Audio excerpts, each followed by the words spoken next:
안녕하세요. 세상에서 가장 작은 책방에서 7.5평 경의선 책거리로 돌아온 옛날 책방입니다. 빛이 갑자기 이쪽에서 쏟아져가지고. 네. 오늘은 오랜만에 사회과학 책을 갖고 왔어요. 짜잔! 아이들의 개그 투쟁. 갑자기. 네, 사계절에서 나온 책인데요. 저자는 브래디 미카코. 일본. 인데 미국으로 영국으로 이제 건너가서 보육사 일을 했던 사람의 글이에요. 그래서 제목이 되게 뭐랄까 과격하다고 그럴까요? 그렇잖아요. 그래서 좀 하드한 이야기겠지. 좀 힘든 읽기 또 약간 힘든 이야기가 아닐까 그러다가 우연하게 이 책이 좋다는 얘기는 되게 많이 들었었는데 우연하게 오늘은 이걸 한번 읽어볼까 해가지고 이제 지난주에 계속 읽는데 너무 보이십니까? 너무 좋은 문장들, 이야기들이 막 계속 나와가지고 계속 이렇게 생각하면서 읽느라고 좀 읽는데 좀 오래 걸리긴 했는데 글 자체는 그냥 에세이처럼, 그러니까 이 저자가 그 영국의 이제 저변 타가소라고 하는 그런 공간에서 있었던 일들, 경험했던 것들을 그냥 에세이처럼 쭉 이야기하면서 이제 그 영국의 어떤 그런 교육제도라든지 복지제도 이런 것하고 이제 연관해서 글을 썼는데 뭐 이렇게 딱딱한 글이 아니어서 그냥 술술 잘 읽히는 책입니다. 네, 저자부터 소개해 볼게요. 브래디 미카코, 보육사, 작가, 칼럼니스트라고 되어 있고요. 1965년생이네요. 일본 후쿠오카현 출생, 빈곤 가정 출신으로 펑크 음악에 빠져 존 라이든, 펑크록 밴드 섹스 피스톨즈의 보컬이라고 하네요. 이거 100만 년 만에 오랜만에 들어보는 이 책 읽다가 추억의 팝송 엄청 추억의 락 막 엄청 들었어요.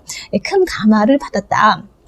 후쿠오카 현립 슈유칸 고등학교를 졸업한 후 상경했다가 영국으로 건너갔다. 런던과 더블린을 전전하다 무일푼이 되어 일본으로 돌아왔지만 1996년 다시 영국으로 건너가 지금까지 20년 넓게 살고 있다. 런던의 일본계 기업에서 몇 년간 일하다 프리랜서로 전향해 번역과 저술 활동을 해왔다.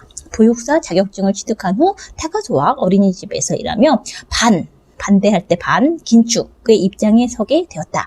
문학평론가 유리하라 유이치로는 일본의 소위 리버럴한 교양인들이 반긴축이라는 말을 입에 올리게 된 것은 그녀의 영향 때문이라고 말했다. 엄청난 영향력이겠죠? 이 책 아이들의 계급 투쟁으로 2017년 제16회 신초 다큐멘터리상을 수상했고 2018년 오야 소이치 기념 일본 논픽션 대상 최종 후보에 올랐다. 지은 책으로 꽃의 생명은 읽다. 재밌는 책들이 있네. 아나키즘 인 더 UK, 무너진 영국과 펑크 보육사 부특이 비슷한 계열인 것 같아요. 더 레프트, UK 좌파 명사 열전, 유럽 컬링, 땅바닥에서 보내는 정치학 보고서, This is Japan, 영국 보육사가 본 일본, 지금 모리씨를 듣는다는 것은 노동자 계급의 반란, 땅바닥에서 본 영국의 EU 탈퇴, 여성들의 테러 등이 있다. 굉장히 저서가 많아요. 이런 글들이 있고, 뒤 페이지를 가면은, 문화연구, 엄기호, 선생의 그 추천사가 있어요. 이 글도, 이 책을 보기 전에 이 글을 먼저 봤었었는데, 그래서, 읽고 싶다 해서 읽고 싶은 목록에 이제 들어가 있은 지 한 지금 2년이 넘었던 것 같은데, 이제야 읽었는데, 빨리 볼걸이라는 생각이 드는 한편으로는 책은 또 이제 그 때가 아니면 막 읽고 싶을 때 읽어야 또 그게 갖고 있었던 어떤 에너지, 메시지들이 그러니까 그 에너지와 함께 쭉 들어오는 그런 것들이 있는 것 같아요. 어떤 때 읽으면 그냥 하면서 이제 읽게 되기도 하고 어떤 때 읽으면 또 막 이렇게 되는데 되게 적당한 때 읽게 된 것 같다라는 그런 생각이 들었어요. D 표지로 가서 일단 카피는 이렇게 돼 있어요. 국가의 손이 닿지 않는 어쩌면 버려진 세계, 왼쪽도 오른쪽도 아닌 아래쪽 세계를 굴러다니는 말하지 못하는 존재들, 사회 밑바닥에서 신음하는 아이들의 삶을 기록한 현장 보육사의 일기, 이렇게 되어 있고요. 되게 거대한 것 같죠? 학교에서는 모두가 평등하다는 이념을 배우지만 집에만 돌아오면 모든 게 달라진다. 골목골목마다 계급이니 인종이니 하는 추악한 냄새로 가득하다. 이런 인용문이 되어 있고요. 엄기 선생의 추천의 글, 소개글을 따서 지표지에 실어놨는데 소개해 드릴게요. 긴축시대 타거서 풍경은 완전히 달라졌다. 저변에 사람들을 바라보는 사회의 시선이 더할 나위 없이 차가워졌다. 노골적인 경멸을 숨기지 않는다. 그들과 어울리고 싶어 하지 않는다. 긴축시대의 불가촉 천민이다. 이 시대에는 계급이 인종이 되었고 계급에 따라 분리정책이 시행되고 정당화된다. 내 아이를 보호한다는 명목으로 말이다. 하층에 대한 혐오와 경멸은 정치적으로 완벽히 옳은 것처럼 실천된다. 그렇다면 과연 타가소는 졌는가? 아니다. 저변 시대에는 로자리를 변화시켰고, 로자리라는 이제 인물이 나오는데 이 저변 타가소라는 게 이제 밑바닥. 저맨 밑바닥이라는 그 어감이 되게 세서 아마 저변이라는 단어를 선택한 것 같은데 거기 출신의 아이가 다시 보육교사가 돼서 그 타가소로 돌아오는 인물이 하나 있어요. 인물이 둘 정도가 있는데 그 중에 한 명이 로자리예요. 저변 시대에는 로자리를 변화시켰고 긴축 시대의 타가소는 문을 닫기 전 비키를 변화시켰다. 비키라는 아이도 그래요. 이 타가소에서 성장의 훗날 자원봉사자이자 보육사로 돌아온 노자리처럼 전형적인 영국 하층 계급 청소년이었던 비키는 타가소에서 그림책 낭독 자원봉사를 하며 미래를 꿈꾸게 되었다. 타가소가 이 둘에게 공간이 되어준 것이다. 한 사람을 존중하여 그 사람이 자신의 존엄을 깨닫고 삶의 다른 가능성에 눈을 떴다. 따라서 우리가 이 책에서 배워야 하는 것은 타가소가 정치에 졌다는 게 아니라 사람에게 존엄을 돌려주는 행위의 존중의 힘이다. 그리고 존중을 돌려받은 사람이 보이는 존엄의 힘이다. 존엄에 눈뜬 사람을 이길 방법은 없다. 되게 멋있게 썼는데 이 내용 자체가 그래요. 그래서 정말 계속 막 담아도 채집하고 싶은 문장들과 이야기들이 너무 많아서 오늘은 또 어떻게 이야기를 해주지? 이런 생각을 하다가 사실 맨 뒷장에 가보면 저자가 이 책의 구성과 이제 어떤 내용들을 담았는지 이 이야기를 해줘요. 이거를 살짝 소개해드리고 에피소드 하나 더 이야기를 해드릴게요. 마치며에 이제 땅바닥과 정치학이라는 주제를 가지고 글을 썼어요. 1부는 타가소가 폐쇄되면서 끝나고 2부는 등장인물 한 사람이 죽으면서 끝난다.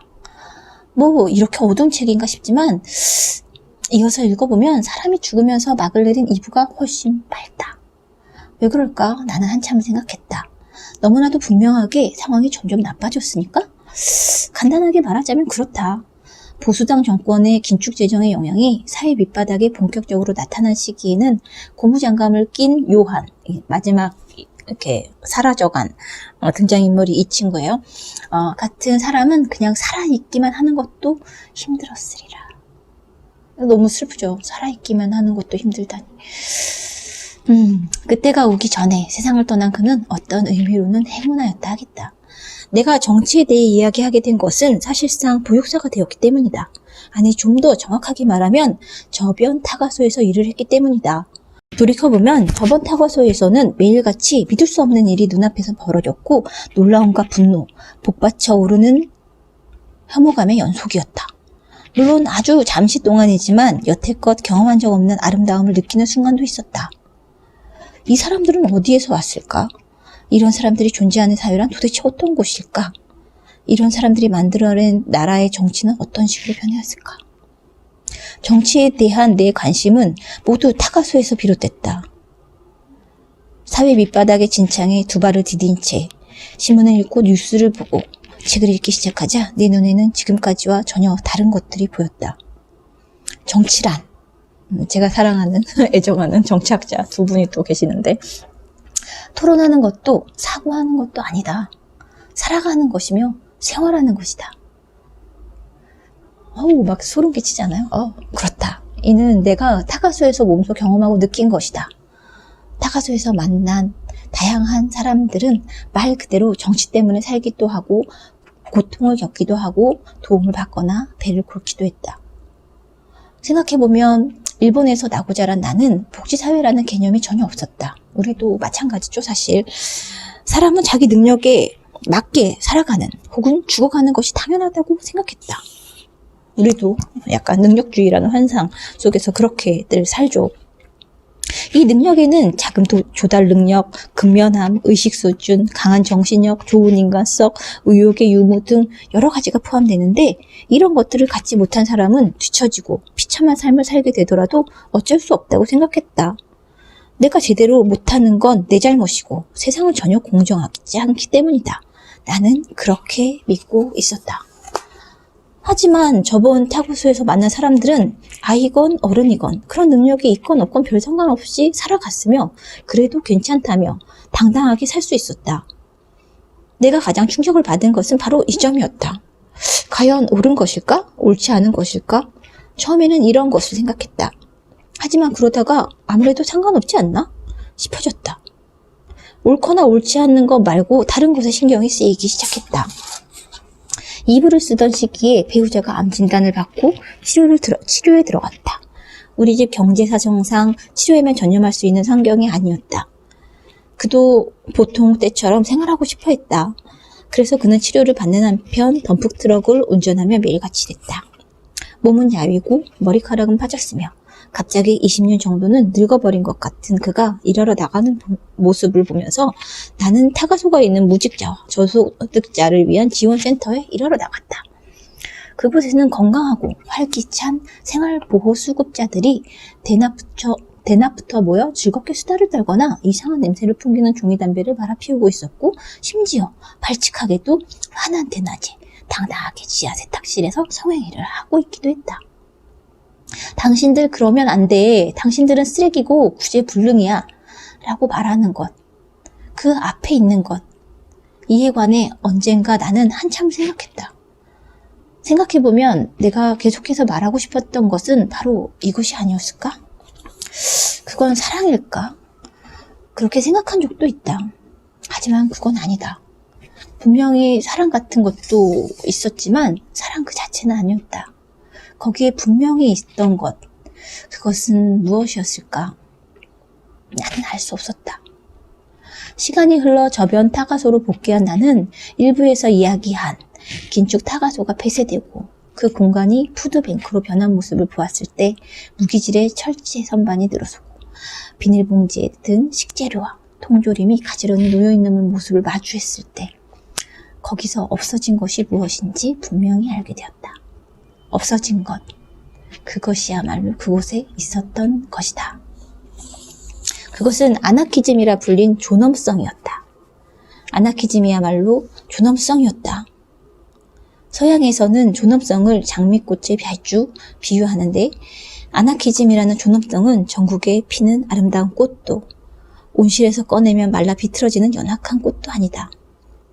그것은 땅바닥의 진창에서 수분을 흡수하고 햇빛을 받지 못하는 가장 열악한 토양에서도 당돌하게 통통한 꽃을 피워내는 장미다. 우리식으로 얘기하면 민들레 같은 상징일 것 같아요. 지금 세상은 커다란 전환기를 맞고 있다고들 한다. 하나의 시대가 끝나기 시작했다 라고 말하는 사람도 있다. 그런 변화의 징후를 가장 먼저 볼 수 있는 곳은 언제나 가장 낮은 곳이다. 그래서 우리 타가소도 호련히 사라져버린 것이다. 하지만 상황은 때가 되면 변한다. 또다시 검붉은 장미가 넉살 좋게 피어날 것이다.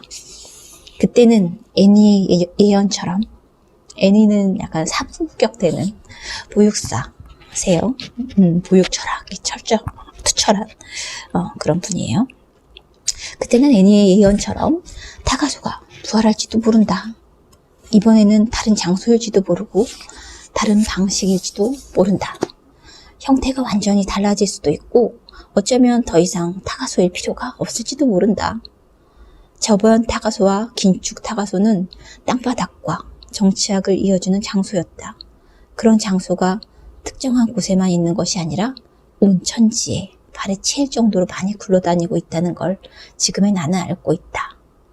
땅바닥에는 정치가 굴러다니고 있다. 2017년 2월에 저자가 마무리하면서 쓴 글이에요. 이 책은 이렇게 무직자, 저소득자, 우리나라 개념으로 하면 생활보호 수급자, 뭐 이런 수급 대상자들을 이제 지원해주는 이제 타가서 아이를 바뀌어야 또 이제 일을 하러 나갈 수도 있기도 하고 막 이러니까 그런 곳에서 이제 보육사로 있었던 이렇게 일본인, 외국인이죠.